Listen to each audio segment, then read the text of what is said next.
हरे कृष्ण। ओम अज्ञानतिमिरान्धस्य ज्ञानाञ्जनशलाकया चक्षुरुन्मिलितं येन तस्मै श्रीगुरवे नमः। नमो विष्णुपदाय कृष्णप्रेष्ठाय भूतले श्रीमते भक्तिवेदांत स्वामिनिति नामिने। हरे कृष्ण। आप सबका भगवद गीता ऑनलाइन कोर्स में स्वागत है। आज हम चर्चा करेंगे कि किस तरह हम पूर्णता को प्राप्त करें। इस समाज में जो मनुष्य जन्म का महत्व को भली भांति समझता है, वो हर समय पूर्णता की ओर ही जाने के लिए कोशिश करेगा। जब मैं समझ लेता हूं कि मेरा अंदर कुछ कमी है, तो मेरा अंदर कभी वो भावना नहीं होगा जिस भावना मुझे आनंद देगा, सचमुच आनंद देगा। पूर्णता की ओर ये द वे ऑफ लाइफ, जीवन की राह, वे ऑफ लाइफ। और योग की अर्थ है पूर्णता की प्राप्त करें, भगवान से जुड़े। पहले भी मैं बता चुका हूं, ये जो अंगूठा है, ये जब तक शरीर से जुड़ा हुआ है, इसमें पूर्णता है। ये अगर कट गया, शरीर से अलग हो गया, ये बेकार हो गया, इसकी कोई महत्व नहीं रहा।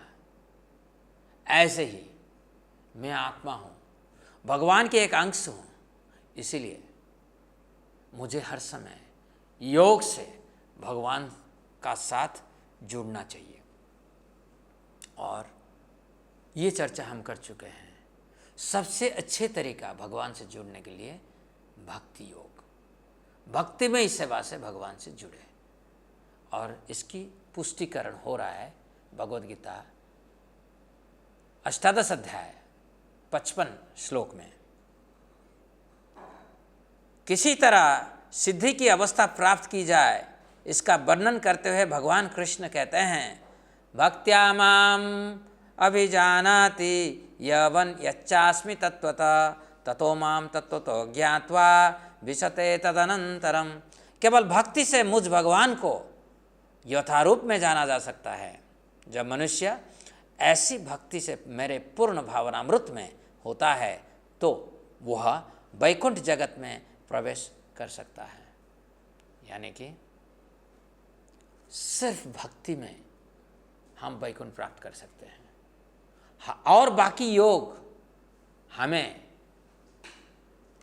आखिरी में भक्ति योग में शामिल कराएगा।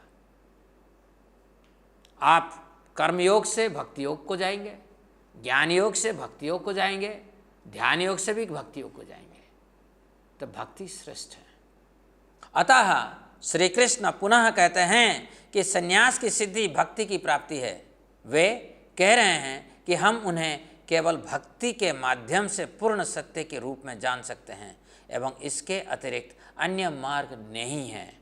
इस तरह से जब कोई पूर्ण रूप से कृष्ण भावना भावित होता है, तो वो भगवान की लोक में प्रवेश कर सकता है। चिदाकाश को प्राप्त करने के लिए, वैकुंठ धाम को प्राप्त करने के लिए, गोलोक वृंदावन को प्राप्त करने के लिए हमें भक्ति अपनाना पड़ेगा। जरूरी है, कंपल्सरी। भगवद गीता का 18 श्लोक में भगवान कृष्ण उनका सबसे गुह्यतम इंस्ट्रक्शन जो दे रहे हैं, वो है 65 श्लोक संख्या 65 और श्लोक संख्या 66। 65th verse and 66th verse। पहले हम देख लें इस दोनों श्लोक में भगवान कृष्ण क्या कह रहे हैं। 65 का वर्ष में भगवान कह रहे हैं, मन्मना भव मद्भक्तो मदीयाजी माम नमस्कुरु मामैवेश्यसि सत्यम ते प्रतिजाने प्रियोसी में। सदैव मेरा चिंतन करो, मेरे भक्त बनो, मेरी पूजा करो और मुझे नमस्कार करो। इस प्रकार तुम निश्चित रूप से मेरे पास आओगे। मैं तुम्हें वचन देता हूँ क्योंकि तुम मेरे परम प्रिय मित्र हो। अर्जुन को वचन देकर कृष्ण हमें भरोसा दे रहे हैं। क्यों? अगर हम भक्तिमय सेवा में भगवान के चरण को आसरा करेंगे तो हमारा प्रयास कभी भी विफल नहीं होगा। हमें सुनिश्चित दिव्यता को प्राप्त होगा, भगवान का दिव्य दासत्व को प्राप्त होगा। सर्वधर्मान् परित्यज्य मामेकं शरणं व्रज अहम त्वं सर्व पापेभ्य मोक्षयिष्यामि मा शुच। समस्त प्रकार के धर्मों का परित्याग करो और मेरी शरण में आओ, मैं समस्त पापों से तुम्हारा उद्धार कर दूंगा, डरो मत। ये जो 2 श्लोक है भगवद गीता का महत्वपूर्ण श्लोक है। भगवान कृष्ण इस दोनों श्लोकों से हमें कह रहे हैं कि सब कुछ त्याग दो, सभी धर्म को त्याग दो, यानी कि सभी तरह की सोच को त्याग दो। एक ही सोच होना चाहिए हमारे अंदर, मैं कृष्ण की निमित्त हूं। मेरा अंदर ना ये भावना होना चाहिए मैं गृहस्थ हूं, मैं प्रोफेसर हूं, मैं औरत हूं, मैं आदमी हूं, मैं प्रोफेसर इंजीनियर हूं, डॉक्टर हूं, अमेरिकन हूं, भारतीय हूं। नहीं, इस तरह की सोच को हमें त्याग देना है। मैं भगवान का एक दिव्य अंश हूं, भगवान का भक्त हूं। ऐसे सोच में मैं भगवान को चरणों को प्राप्त कर सकता हूं। सोच गलत हो जाता है। सर्वधर्मन परित्यज्य का अर्थ नहीं है कि हम सब कुछ त्याग दे दें, नहीं। सर्वधर्मन मीन्स हमारा जो सोच है, कोई भी कर्म करते हैं एक सोच होता है उस कर्म के पीछे। जैसे कि कर्मी लोग काम करते हैं कुछ फल की स्पृहा रख के, फल पाने के लिए कर्म करते हैं, इसको त्याग देना है।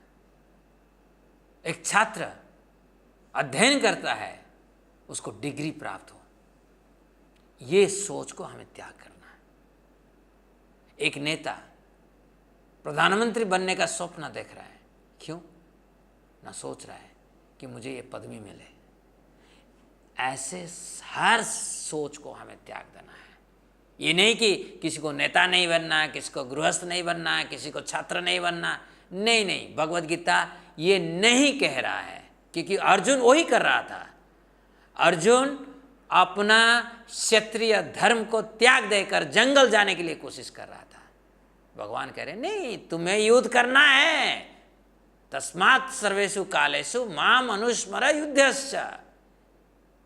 परंतु सोच को परिवर्तन करना है। मैं भगवान का निमित्त हूं, भगवान सब कुछ करा रहे हैं, मैं बस उनकी निमित्त बन जाऊं। भगवद गीता एवं अध्याय संन्यास की सिद्धि का निष्कर्ष कृष्ण भक्ति है एवं भक्ति का सार श्री कृष्ण को समर्पण है। श्री कृष्ण वचन देते हैं कि वे शरणागत की समस्त पापपूर्ण कृत्यों से रक्षा करेंगे। यह भक्ति भक्तिमय सेवा की 9 विधियों के पालन से की जा सकती है, जैसे श्रवणम कृष्ण के विषय में श्रवण, कीर्तनम पवित्र नाम का जप एवं भगवान का गुणगान, स्मरण श्री कृष्ण के नाम लीला एवं गुणों का स्मरण, बंधन प्रार्थना अर्पण, अर्चनम विग्रह सेवा, पाद सेवनम श्रीमती लक्ष्मी देवी की भांति भगवान की चरणों की सेवा, दास हनुमान जी के समान आज्ञा पालन, सखा भाव में अर्जुन की भांति सेवा, आत्मनिवेदन, भगवान की प्रसन्नता हेतु गोपियों की भांति संपूर्ण समर्पण। इसी तरह की भक्ति में हम जुड़ जाएंगे तो हमारे अंदर स्वतः ही दिव्यता प्रकट होगा। अभी तक हमने ये चर्चा किया कि भक्ति योग की द्वारा हम कृष्ण को बहुत आसानी से प्राप्त कर सकते हैं और यही मार्ग है कृष्ण को प्राप्त करने के लिए। परंतु भगवान क्या कह रहे हैं अन्य योग के बारे में, चलिए इसका पर भी थोड़ा सा चर्चा करते हैं। आरंभिक अवस्था में यह प्रश्न स्वाभाविक है कि संन्यास की सिद्धि प्राप्ति हेतु कौन सी योग पद्धति का अनुसरण करना चाहिए। आरंभ में व्यक्ति को विभिन्न गलत फहमियाँ जकड़ सकती है एवं उसके प्रण को भ्रमित कर सकती है। हम भाग्यशाली हैं कि यही प्रश्न 12वें अध्याय में अर्जुन द्वारा श्री कृष्ण से पूछा गया, जिसका उत्तर श्री कृष्ण ने इस प्रकार दिया। श्री भगवान वाच मयावेश्यो मनो ये मां नित्य युक्ता उपासते श्रद्धया परयोपेतास ते में युक्त तमामताः। ये भगवद गीता का 12वें अध्याय दूसरी श्लोक है, जिसका अर्थ है जो लोग अपने मन को मेरे साकार रूप में एकाग्र करते हैं और अत्यंत श्रद्धापूर्वक मेरी पूजा करने में सदैव लगे रहते हैं, वह मेरे द्वारा परम सिद्ध माने जाते हैं। यानी कि भगवान की साकार यानी कि जड़ रूप नहीं है, भगवान के साकार जो है दिव्य रूप है, भगवान की निराकार रूप जो है जड़ रूप है। क्यों? क्योंकि जड़ प्रकृति में भगवान स्थित नहीं है, इसलिए जड़ प्रकृति में अगर हम भगवान को देखना चाहेंगे उनका आकार निराकार है, परंतु भगवान हर समय दिव्य है। इसीलिए दिव्य आकाश में अगर हम भगवान को नज़र डालेंगे तो भगवान की साकार रूप है, वो है दिव्य साकार रूप। अतः श्री कृष्ण कह रहे हैं कि भक्ति ही परम सिद्ध है एवं उसके उपरांत श्री कृष्ण ने निराकार ज्ञान योग एवं ध्यान योग का अग्रलिखित वर्णन किया, तीसरा और चौथा श्लोक में। लेकिन जो लोग अपनी इंद्रियों को बस में करके तथा सभी के प्रति समभाव रखकर परम सत्य की निराकार कल्पना के अंतर्गत उस अव्यक्त की पूरी तरह से पूजा करते हैं, जो इंद्रियों की अनुभूति के परे हैं, सर्वव्यापी हैं, अकल्पनीय हैं, अपरिवर्तनीय हैं, अचल तथा ध्रुव है, वे समस्त लोगों के कल्याण में संलग्न रहकर अंततः मुझे प्राप्त करते हैं। यानी कि ज्ञान योगी और ध्यान योगी संसार को त्याग करते हुए, हिमालय की गुफा में रहते हुए, आत्म संयम करते हुए, घोर तपस्या करते हुए उस भगवान को भौतिक प्रक्रिया से ध्यान करते हैं, क्योंकि भगवान की कोई भौतिक प्रकृति नहीं है, ना भौतिक रूप है। इसीलिए जब ध्यान करते हैं वो ध्यान बहुत कष्टमय है, क्योंकि उधर जड़ प्रकृति के अनुसार अगर हम भगवान के ऊपर ध्यान करेंगे तो हम देखेंगे वो सर्वव्यापी है, अकल्पनीय है, अपरिवर्तनीय है, अचल है। तो इस तरह की ध्यान करते हुए ये भी भगवान को प्राप्त करते हैं। परंतु भगवान स्वयं कह रहे हैं, जिन लोगों की मन परमेश्वर की अव्यक्त निराकार स्वरूप के प्रति आसक्त है, उनके लिए प्रगति कर पाना अत्यंत कष्टप्रद है। देहधारियों के लिए उस क्षेत्र में प्रगति कर पाना सदैव दुष्कर है। दुष्कर है भगवान कह रहे हैं 5वें श्लोक में। यानी कि ज्ञान योग ध्यान योग में लोग भगवान को प्राप्त करते हैं, परंतु ये बहुत दुष्कर है और साधारण मनुष्य के लिए ये तो संपूर्ण रूप से दुष्कर है। इसीलिए हमें भगवान की भक्ति में सदैव नियोजित होना चाहिए। यहाँ यह स्पष्ट रूप से कहा गया है कि भक्ति ध्यान एवं मनोकल्पना से कहीं अधिक श्रेष्ठ है एवं इतना ही नहीं, निराकार ध्यान अंत में अत्यंत कष्टप्रद एवं दुष्कर होता है। अतः सिद्धि की वह अवस्था जिसे भक्तिमय अभ्यास द्वारा प्राप्त किया गया है श्रेष्ठतम है। भक्ति हम कर सकते हैं, आप भी कर सकते हैं, सभी कर सकते हैं। आप श्रमिक हो या बुद्धिजीवी हो, आप प्रशासक हो या वणिक हो, आप गृहस्थ हो या आप सामान्य आदमी हो, अगर आप भक्ति करेंगे, भगवान को प्रेममयी सेवा में तृप्त करने के लिए कोशिश करेंगे, तो आपके अंदर तुरंत ही दिव्यता को प्राप्त होगा। आप श्रमिक हो या बुद्धिजीवी हो, आप वणिक हो या प्रशासक हो, आप गृहस्थ हो या सामान्य जनता हो, आप अगर भक्तों की संगत में आकर भक्ति में इस सेवा को अपनाओगे तो दिव्यता को जल्दी ही प्राप्त कर सकते हो। ज़्यादातर जब आप भक्ति करोगे, आपकी अड़ोस पड़ोस कहेंगे कि आप निलट्ठे हो, कुछ करते नहीं हो। एक क्रिटिसिज्म होता है, परंतु देखिए इस दुनिया में ऐसा कोई आदमी नहीं है जो चुपचाप बैठ सकता है।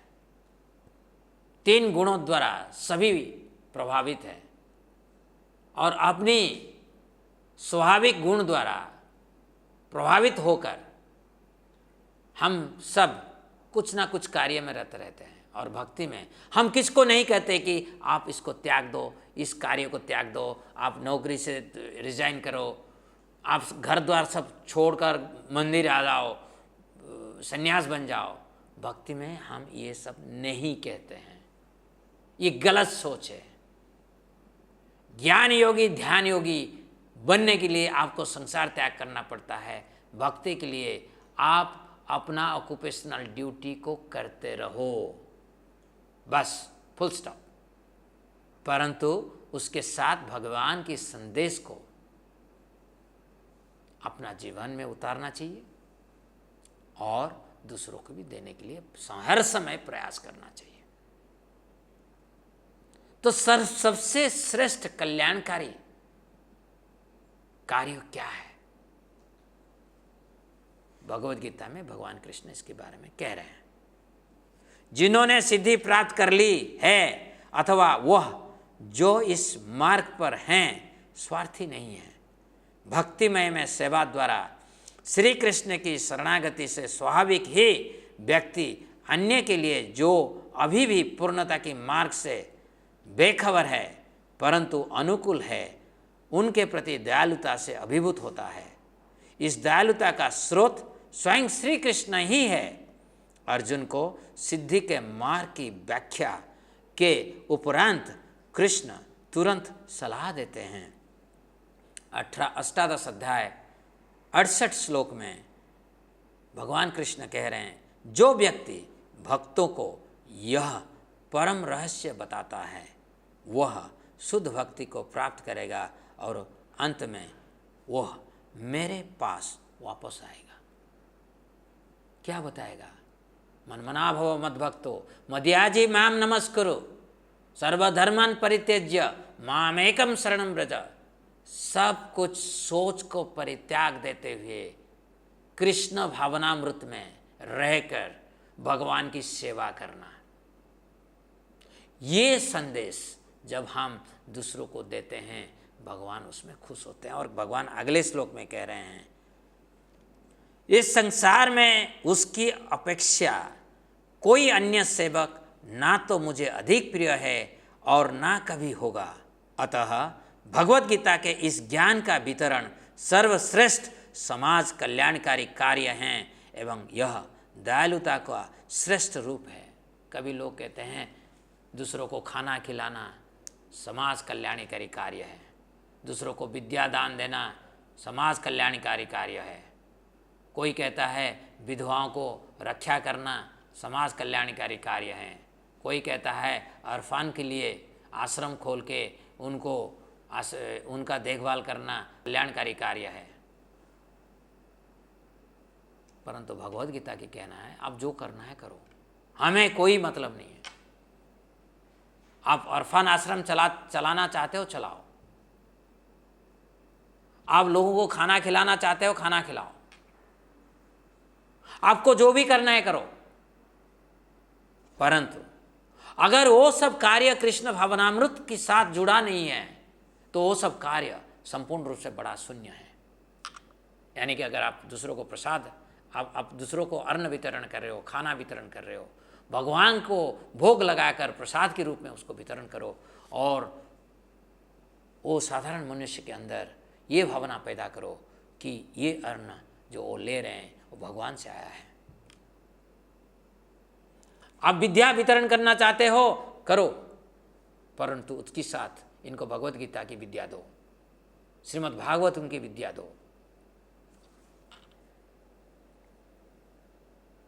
श्री कृष्ण कहते हैं कि जो व्यक्ति अन्य को इस ज्ञान का वर्णन करता है वह मुझे सर्वाधिक प्रिय है। दयालुता, दान, समाज कल्याणकारी कार्यों का रूप सीमित एवं क्षणिक है, परंतु भक्ति की शिक्षा एवं भक्ति साधना हमें परम लाभ के मार्ग की ओर ले जाती है, जो शाश्वत है एवं काल द्वारा अप्रभावित है। कोई भी कार्य हम करते हैं अस्थायी है। आप किसी को खाना दिया, खाना देकर किसी को आप शाश्वतमय नहीं करा सकते हो। किसी को विद्यादान दिया, विद्यादान देकर किसी को आप शाश्वतमय नहीं करा सकते हो, परंतु कृष्ण के ज्ञान देकर उसकी आत्मा का जागरण अगर आप उसके अंदर फैला दिया तो आप उसको शाश्वतमय रास्ता दिखा दिया। तो मित्रों, आज की वीडियो में हम ये चर्चा किया कि भक्ति द्वारा आप भगवान को प्राप्त कर सकते हो। भक्ति करना आसान है, सुगम है, सहज है। ये भी हम समझे कि भगवान कृष्ण कह रहे हैं ज्ञान मार्ग और ध्यान मार्ग से भक्ति मार्ग आसान है। आम जनता के लिए, आपके लिए, मेरे लिए ज्ञान मार्ग और ध्यान मार्ग दुष्कर है। ये भी हमने सीखा कि भगवद गीता की ये ज्ञान दूसरों को देना कितना आवश्यक है। क्यों ना भगवान इस पे अत्यंत प्रीत हो जाते हैं। जिस कार्य के लिए भगवान को सबसे बड़ा आनंद मिलता है वो सबसे बड़ा समाज कल्याणकारी कार्य है कि नहीं, आपको समझना चाहिए। तो मैं ये फलाना कर रहा हूँ, ये फलाना कर रहा हूँ, ये कर रहा हूँ, मगर भगवान इससे संतुष्ट है नहीं, तो करके फायदा क्या है। तो इसीलिए मैं आप सबको कहता हूँ, लर्न गीता लिव गीता में आप लोग पंजीकरण किए हैं। आपका जितने सारे साथी हैं, आपकी सोशल नेटवर्क में जो सब कनेक्टेड हैं, सबको आप लाकर जुड़िए लर्न गीता लिव गीता में, क्योंकि ये सबसे बड़ा समाज कल्याणकारी कार्य है। हरे कृष्ण।